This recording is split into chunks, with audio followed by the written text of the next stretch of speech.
aid, protect our public schools, protect veterans, and protect nutritional assistance for children, everyday Americans, and families.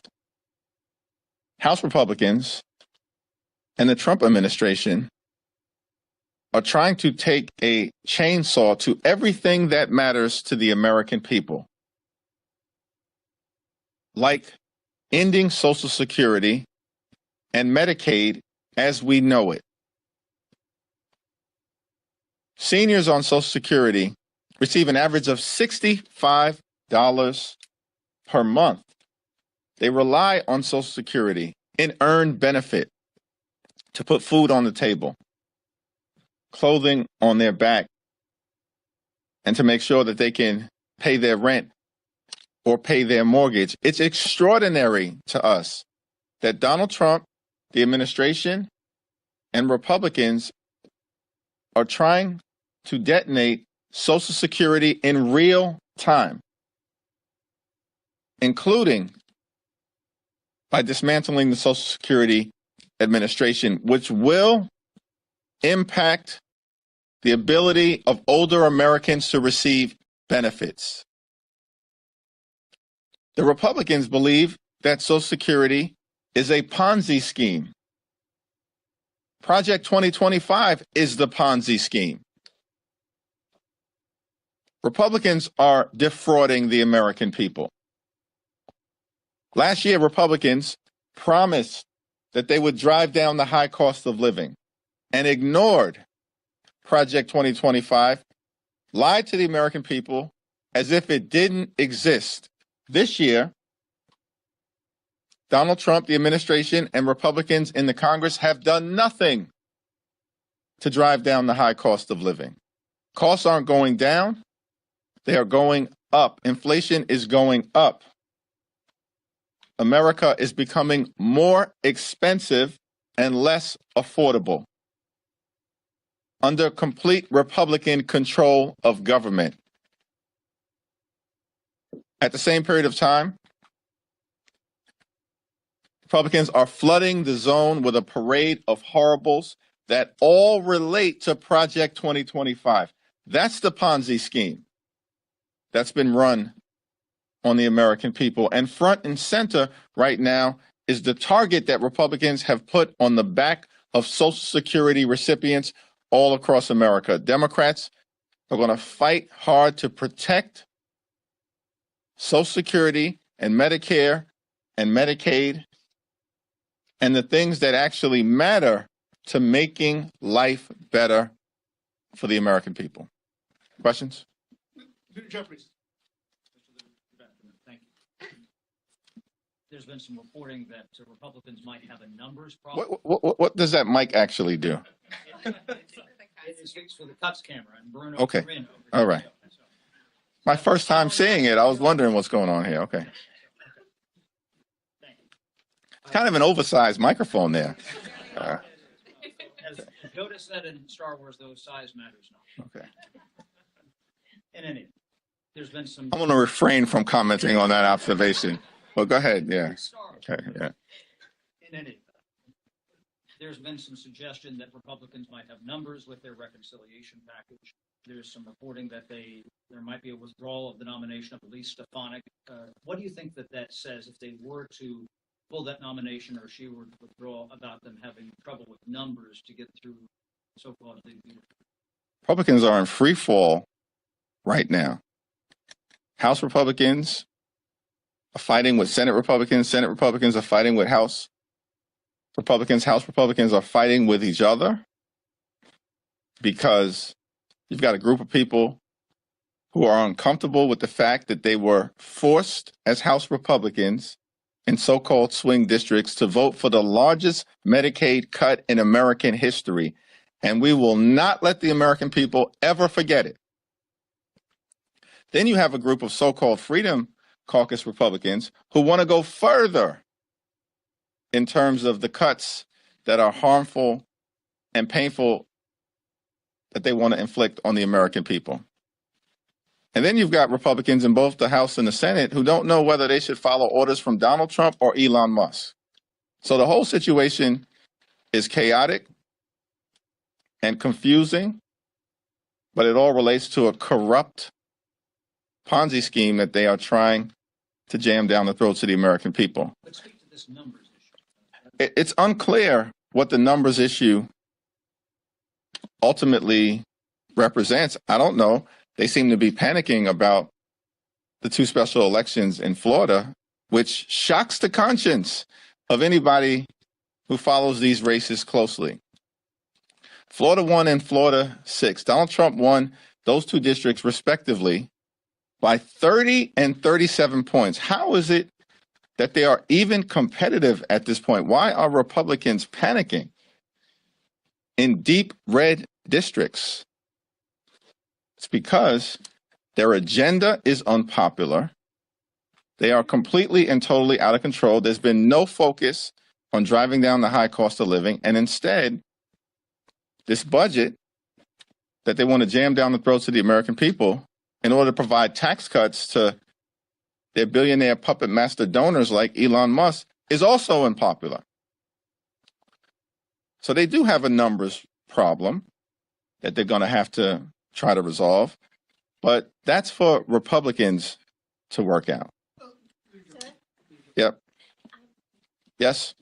Yes, Leader Jeffries, what is your comment on the latest mass firings at NIH, at HHS today, announced today, in context of the others that we all are hearing? The mass firings are likely unlawful, will likely be challenged in court. And we also know that it does nothing to improve the health, safety, and economic well-being of the American people. It will hurt it. Thanks. Thank you, Leader. Have you spoken with Congresswoman Crockett regarding her comments towards Governor Abbott, and how are comments like that affecting the party's brand? I have not had a conversation with Jasmine. I did see that she issued a statement clarifying her remarks, and her statement speaks for itself.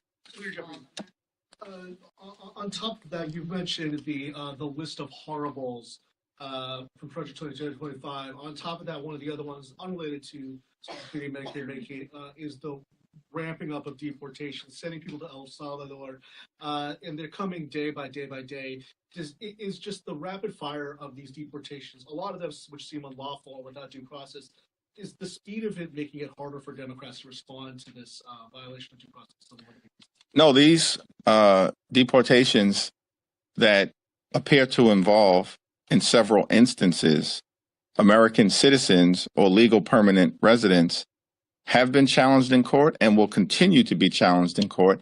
Democrats will also forcefully speak out against overreach whenever and wherever it occurs. Thanks. Thank you, Ms. Earlier this week, President Trump issued an executive order that introduced several changes to federal election procedures, including citizenship for voter registration. I want to get your reaction to that. And you've spoken about the role that educational issues that possibly has played top of mind for a lot of voters. Do you think that these threats to democracy are all top of mind to vote, or will Democrats have to work a lot harder to communicate to the American people what the impact of the executive order might be in their challenge? Well, the executive order that was recently issued by President Trump is not worth the paper it has been written on. It will be challenged in court, and it will be invalidated. Do you think that the American people, because it's going to be challenged in court, that it's not worth Democrats putting forward a forceful message about the fact that Republicans have claimed that federal elections should be left to the state, the local municipalities, the down, the American people should be aware of? Republicans have zero credibility on the issue of protecting democracy and as it relates to the integrity of our election. Republicans have actually concluded that voter suppression is an electoral strategy. These people in the House wouldn't even be in the majority right now if it weren't for the egregious mid-decade highly partisan gerrymandering that took place in North Carolina. Think about that. They would not even be in the majority right now, but then they're running around the country claiming to have a mandate. Give me a break. There were a number of town hall last week where Democrats heard from constituents who were angry that the party isn't doing more to stand up against Trump. AOC said at one of her rallies that she thinks you guys need leaders for fighting for the Democratic Party. Do you think the party could be doing more to fight against Trump and MAGA? It's all hands on deck, and it will continue to be all hands on deck. Thanks. Yep. Sir. Just wanted to ask about the have you spoken to Speaker Johnson about what Johnson is when necessary for, and are you concerned about conservative opposition potentially derailing the bill? Andy Harris saying earlier today that there are requirements for the district. I don't know if that's something that we don't know. In terms of the District of Columbia funding fix, it needs to happen before we go on the next district work period, which means it should occur either next week or the week after next. The Senate Republicans have clearly and unequivocally expressed support for the spending legislation. Senate Democrats, House Democrats, apparently even Donald Trump himself has expressed support for the need to correct this egregious error that was in the House Republican highly partisan spending bill. And so it needs to happen. I haven't talked to Johnson specifically about this, but if there's further delay, I will raise it with him directly. Thanks.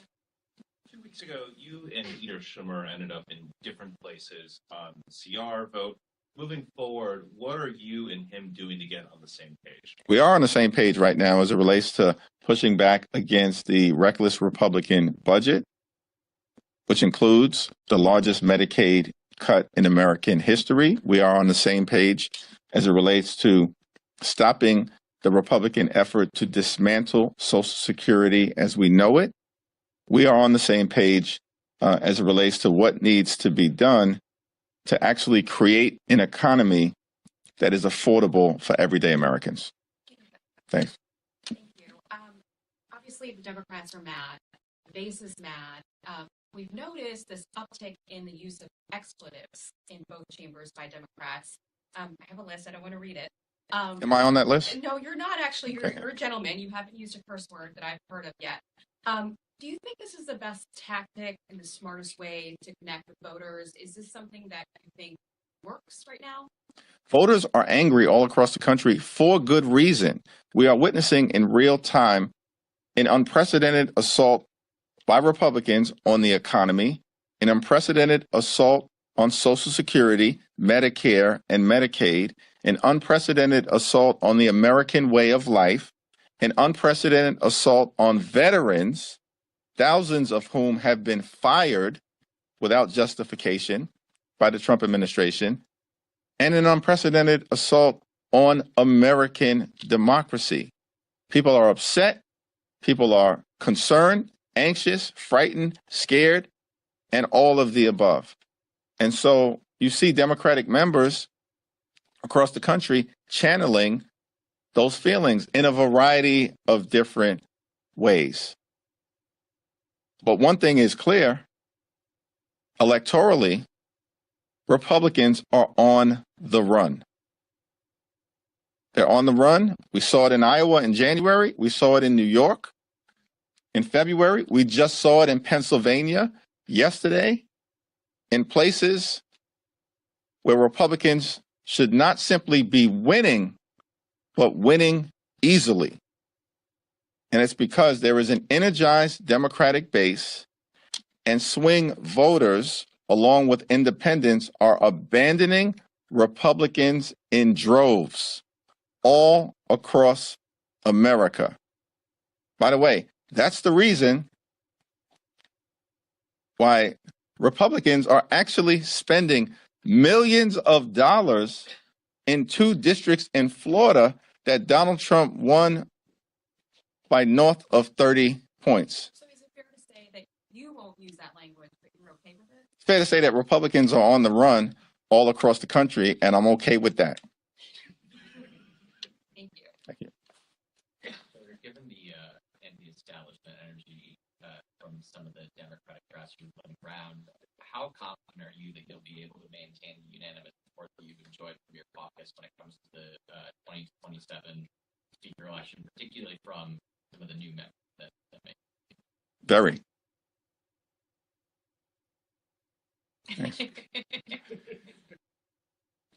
Had unanimous support now, what, 20 different times across 2 different Congresses? Kind of speaks for itself. Thanks. Thank you, Leader. In recent days, we've seen a number of students, international students here on visas, get detained at Columbia, Tufts, and today the University of Alabama.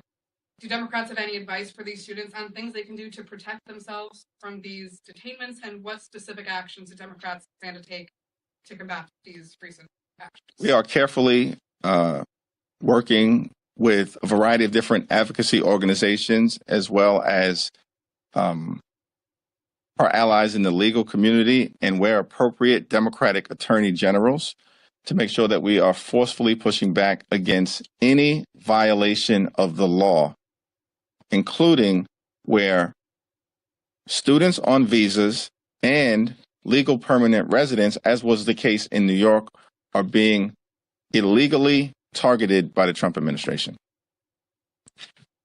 Thank you, Leader. Can you describe your relationship right now with Leader Schumer, and are you two good? Yes. Can I ask you to elaborate on your strategy? You said it's all hands on deck as far as what the fight looks like. When can we start to expect to see some evidence of this fight, and whether or not Democrats can land a punch on Republicans? What evidence are you looking for exactly? Should we win elections? Check. Should we outraise Republicans?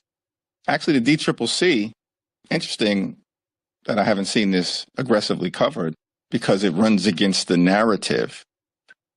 But the DCCC had its best off-year January ever and outraised House Republicans by $4 million. Wait a second. They're in the majority. They've got access to all of this deep-pocketed money. But the DCCC had its best off-year January ever in history. And then what happened in February? We outraised the Republicans again. They're in the majority. We outraised the House Republicans. And by the way, outraised the Senate Republicans as well, which almost never happens. And then in special election after special election after special election, Democrats are winning. Winning. We're talking quantifiable facts, numbers, fundraising, elections, and Donald Trump's public approval ratings are plummeting.